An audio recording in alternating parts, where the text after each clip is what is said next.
Hello, doctor साहेब आहेत का? समोर फोनवरून एका बाईचा कोमल आवाज ऐकू आला. हो, बोलतोय, बोला. डॉक्टर अविनाशने उत्तर दिलं. डॉक्टर साहेब, आमचे आबा लई आजारी आहेत, तापाने फणफणलेत. तुम्ही येताल का इथं त्यांना बघायला? ती म्हणाली.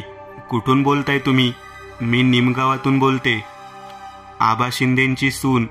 गावाची वेस ओलांडल्या आमचा वाडा आहे, दिसलच तुम्हासनी. बरं, मी निघतो लगेच. 2 आठवड्यापूर्वीच अविनाश तालुक्याच्या सरकारी दवाखान्यात रुजू झाला होता. त्याची ही पहिलीच नोकरी. पावसाळ्याचे दिवस, त्यामुळे दवाखान्यात सकाळपासूनच रुग्णांची गर्दी असे आणि त्यात रात्रीच्या वेळी अशी अचानक कुठे जायची ही पहिलीच वेळ. त्या 25 गावात मिळून तो एकुलता एक दवाखाना होता. त्यामुळे त्या 25 गावातून कुठं कोणी रुग्ण असेल तर त्याला बघण्याची जबाबदारी अविनाशचीच होती. रात्री 10ला तो फोन आलेला. बाहेर जोरदार पाऊस होता, पण डॉक्टर हा पेशा म्हटलं की काय रात्र आणि काय दिवस. अविनाश त्याची बॅग घेऊन दवाखान्याच्या बाहेर आला. तिथं त्याचा कंपाऊंडर बबन दवाखाना बंद करायची तयारी करत होता. बबन, मी निमगावला निघालोय, एक इमर्जन्सी आलीये. अविनाश म्हणाला. साहेब, आता? ते पण निमगावला? बबनच्या चेहऱ्यावर भय दिसत होतं. मग का, काय झालं? अविनाश म्हणाला. साहेब, तिथं आता जाणं बरं नवं, लय वंगाळ जागा आहे ती. माझं ऐका, नका जाऊ. बबन म्हणाला. अरे वेडा आहेस का? तिथं रुग्णांचा जीव टांगणीला लागलाय आणि इथं तू म्हणतोस जाऊ नका. आणि वंगाळ म्हणजे काय आहे तिथं? काय दरोडेखोर आहेत का वाटेत?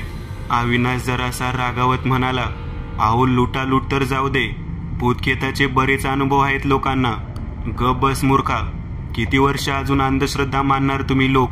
या असल्या. जाऊ दे, मी जातोय, तू इथेच थांब क्लिनिकमध्ये. अविनाश जॅकेट घालत म्हणाला. बबन बाहेरच्या खुर्चीवर बसला. अविनाशने कारचं दार उघडलं, कारमध्ये बसला आणि कार चालू करून निघाला. बाहेर जोरदार पाऊस होता. अविनाश तालुक्याच्या गावातून आता बाहेर पडला होता. निमगाव 30 किमी लांब होतं. रस्ता निमुळता होता, फार काही चांगला नव्हता. कच्चा रस्ता होता, त्यात पाऊस. विजा कडाडत होत्या आणि दोन्ही बाजूला गर्द झाडी. गाडीत रेडिओवर गाणी ऐकत अविनाश गाडी चालवत होता. रस्त्यावर यावेळी कोणतंच वाहन काय, पण साधं चिटपाखरूही दिसत नव्हतं. गाडीची हेडलाईट जाईल तिथपर्यंत पुढचं दिसत होतं. अचानक रस्त्याच्या बाजूला कोणीतरी गाडीला हात करून मदत मागताना दिसले, पण ती व्यक्ती दिसेपर्यंत गाडी थोडी पुढं गेली. कुणाला तरी मदत हवी असेल या हेतूने अविनाशने गाडी साईडला घेतली. ती व्यक्ती पुढे गाडी थांबलेली पाहून पळत गाडीपाशी आला. अविनाशने गाडीची साईड विंडोची काच खाली केली. तो एक वयस्कर माणूस होता. पावसात पूर्ण भिजलेला तो माणूस. पांढरा पायजमा, पांढरा कुर्ता आणि पांढरी गांधी टोपी घातलेला गावठी माणूस होता. डोळ्यावर चष्मा. पाहुणं, कुठं चाललासा? मला सोडता का निमगावपर्यंत? हो, बसा की काका. तो बसला. धन्यवाद पाहुणं. गाडी सुरू करून ते निघाले. काका, तुम्ही निमगावचे का? होय. यावेळी इथं कसे? काय नाही, तालुक्याला आलतो कामासाठी. शेवटची एसटी हुकली म्हणून इथं थांबलो होतो. तुम्ही कुठे चाललासा या टायमाला? मी डॉक्टर आहे, एका पेशंटला बघायला चाललोय निमगावला. असं होय. कुणाकडे चाललायसा? आबा शिंदे यांच्याकडे चाललोय. ते तापाने फणफणलेत असं त्यांच्या सुनेने सांगितलं फोन करून. एवढाच म्हणून म्हातारा गप्प बसला. आता निमगावची वेस दिसू लागली. पाहुणं, थांबवा इथंच. म्हातारा म्हणाला. इथं तर काहीच नाहीये काका, आमचं घर इथंच, तुम्ही निघा. म्हातारा असं म्हणून गाडीतून उतरला. अविनाश गावाची वेस ओलांडून गावात आला. समोरच एक दगडी बांधकाम असलेला वाडा दिसत होता. त्याने गाडी वाड्याच्या समोर थांबवली व तो खाली उतरला. पाऊस कमी झालेला. तो वाड्याच्या दरवाजासमोर येऊन त्याने दाराची लोखंडी कडी वाजवली. कोणी आहे का? मी डॉक्टर अविनाश, तालुक्यावरून आलोय पेशंटला बघायला. आले अशी एका बाईची आरोळी ऐकू आली. दारातून उघडल्याचा आवाज आला. दार उघडलं. समोर एक बाई उभी होती. या डॉक्टर, तुमचीच वाट बघत होते. पेशंट कुठे? अविनाशने विचारलं. या मागं माझ्या. बाहेर सगळीकडे अंधार आहे, पण तुमच्या वाड्यात लाईट कशी? त्याने तिच्या मागे जात विचारलं. आमच्या इथं लाईट जात नाही. आतल्या खोलीत ते पोहोचले. एक म्हातारा पालथा झोपला होता. त्याच्या अंगावर पांघरून होते. त्याने पांघरून बाजूला करत त्या माणसाच्या मानेवर हात ठेवला, ताप किती आहे ते बघायला. आणि त्याला धक्काच बसला, कारण त्या माणसाचं शरीर थंड पडलं होतं. पण खरं घाबरायचं कारण पुढेच होतं, कारण त्या माणसाचं शरीर कडक झालं होतं आणि तो मृतदेह सडायलाही लागला होता, कारण त्या खोलीत खूप घाण वास येत होता. अहो, हे तर कधीच गेलेत, आणि तुम्ही तर फोनवर म्हणालात की ताप आहे यांना. असं म्हणत अविनाश मागं त्या बाईकडे वळत म्हणाला, आणि त्याच्या अंगावर काटा आला, कारण तिथं ती बाई नव्हती. अहो बाई, कुठे गेला तुम्ही? त्यांना आवाज दिला, पण कोणी प्रतिसाद दिला नाही.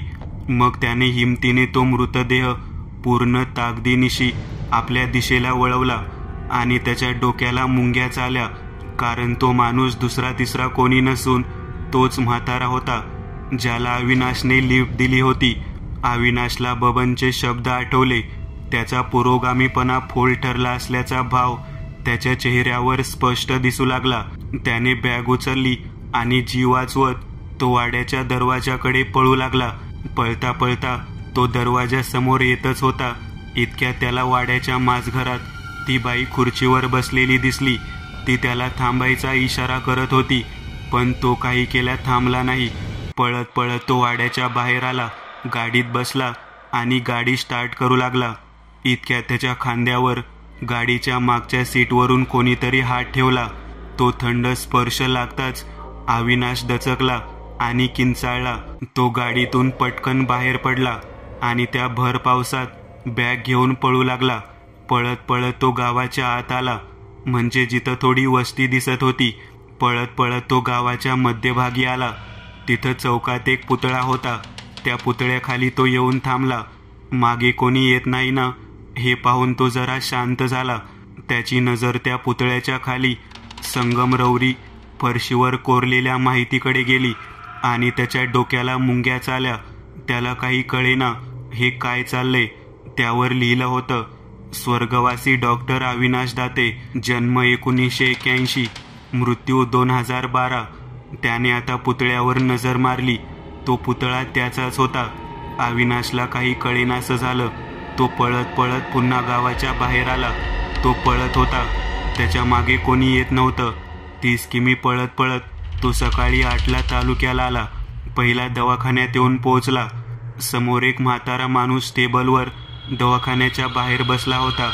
अविनाशने त्याला विचारलं, कंपाऊंडर कुठं आहे? पण म्हातारा बहुतेक बहिरा असावा आणि बहुतेक नजर कमजोर असावी. त्याने अविनाशकडे बघितलं पण नाही, ना त्याच्या प्रश्नाला उत्तर दिलं. हाताश होऊन अविनाश आत आला तर तिथे एक दुसराच डॉक्टर रुग्णांना तपासत होता. ए बबन, इकडे ये, त्याने आवाज दिला. तसा तो बाहेरचा म्हातारा आत आला. बोला साहेब, तो म्हातारा म्हणाला. यांचे 50 रुपये घे आणि टॉनिकची बाटली दे, डॉक्टर म्हणाला. म्हातारा अविनाशकडे न बघताच बाहेर गेला. अविनाश परत बाहेर आला. त्याला काही कळत नव्हतं, आणि तेवढ्यात त्याला तो काल रात्री भेटलेला म्हातारा समोरून येताना दिसला. अविनाश भीतीने पळायचा प्रयत्न करू लागला, पण तो म्हातारा थंडपणे म्हणाला, अहो डॉक्टर, अहो बस झालं की आता. गेली 25 वर्ष हाच खेळ चाललाय. बस करा की राव आता. आणि अविनाशला आठवली ती रात्र. अविनाश आबा शिंदेंना बघायला म्हणून निघाला होता, पण आबा शिंदे ऑलरेडी वारले होते. त्यांचाच आत्मा अविनाशला रस्त्यात भेटला होता. अविनाशने त्याला लिफ्ट दिली होती, पण अविनाश जेव्हा आबा शिंदेंच्या वाड्यावर पोहोचला, त्याने तो मृतदेह पाहिला आणि जीव वाचवून तो वाड्याबाहेर लावलेल्या कारने वेगाने तालुक्याकडे यायला निघाला होता. त्यावेळी एका वळणावर त्याचा अपघात होऊन मृत्यू झाला होता. त्या गोष्टीला 25 वर्ष उलटून गेली होती, पण अविनाशचा आत्मा त्याच चकव्यात अडकला होता. मित्रांनो, आज पुरतं एवढंच. तुम्हाला जर काही गोष्ट आवडली असेल तर नक्की लाईक करा. तुमच्यापैकी बरेचसे जण व्हिडिओ लाईक न करताच पळून जातात. पण हा जर व्हिडिओ तुम्ही लाईक केला तर मला जरा बरं वाटेल आणि असेच भारी भारी व्हिडिओ बनवायची माझ्यात एनर्जी येईल. त्यामुळे नक्की लाईक करा आणि अजूनही कोणी या चॅनलला सबस्क्राईब केलेलं नसाल तर लगेच सबस्क्राईब करून टाका आणि बाजूची घंटी ती मात्र दाबायला विसरू नका. देवाची घंटी आहे ती. चला तर मग पुन्हा भेटूया अशीच एक आगळी वेगळी गोष्ट घेऊन पुढच्या